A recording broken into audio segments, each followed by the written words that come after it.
दोस्तों, आपके भी मन में ये सवाल कभी न कभी जरूर आया होगा कि पार्कर प्रोब सूरज के इतना ज्यादा करीब जाने के बावजूद भी गलता क्यों नहीं है, मतलब वो मेल्ट क्यों नहीं होता। आइए आज की वीडियो में जानने की कोशिश करते हैं, लेकिन उससे पहले आइए जानते हैं कि आखिर सूरज के पास पार्कर प्रोब को भेजा ही क्यों गया है। इस प्रोब की मदद से साइंटिस्ट मेनली ये पता लगाना चाहते हैं कि आखिर सूरज की सरफेस से ज्यादा टेम्परेचर कोरोना लेयर का क्यों है।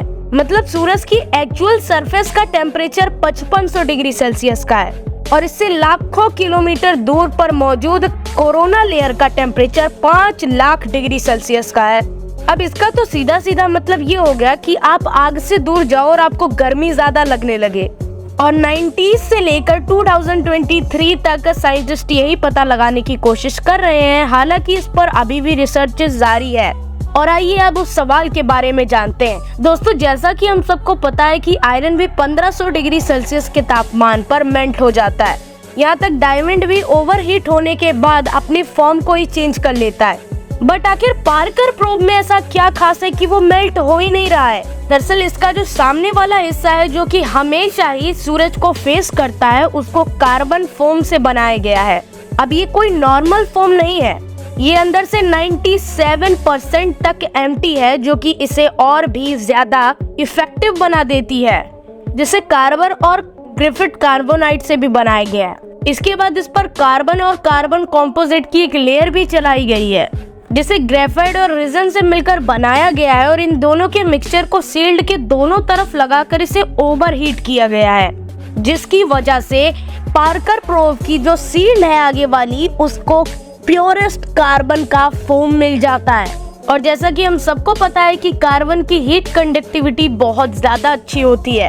और इसके बाद आखिर में जो साइड पार्कर प्रोब की हरदम सूरज के सामने रहती है, उसे व्हाइट क्रेमेनिक पेंट से पेंट भी किया गया है, जिसकी मदद से जो हीट पहुंच रही है शील्ड तक, उसकी काफी ज्यादा परसेंटेज की जो हीट है वो पहले ही रिफ्लेक्ट हो जाती है।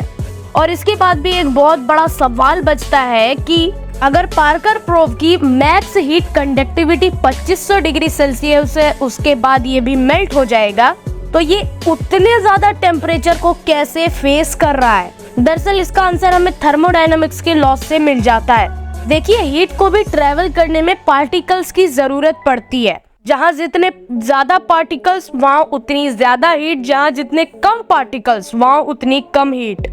अब ये चीज मैटर नहीं करता कि वो चीज कितनी ज्यादा गर्म है या कितनी ज्यादा ठंडी। इस चीज को आप कुछ इस तरह से समझ सकते हो, अगर 100 डिग्री सेल्सियस पर उबल रहे पानी में आप उंगली छोड़ दोगे तो आपकी उस उंगली की तो हालत कम से कम 1 हफ्ते तक खराब रहने वाली है।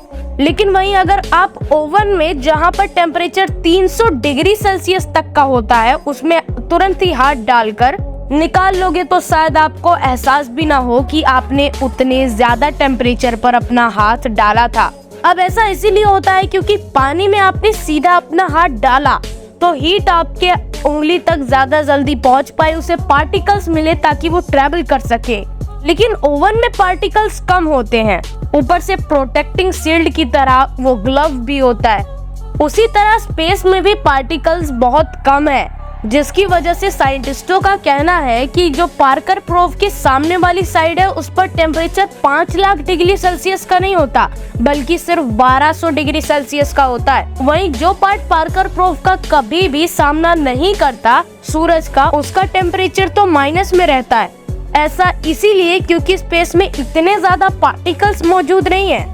तो इसी के साथ मैं आशा करता हूँ आपके सभी क्वेश्चंस का आंसर आपको इस वीडियो में मिल गया होगा। अगर आप ऐसी वीडियोस और देखना चाहते हैं तो हमारे चैनल को सब्सक्राइब कर लीजिए, क्योंकि आपको हमारे चैनल पर ऐसी वीडियोस देखने को मिलती रहेंगी।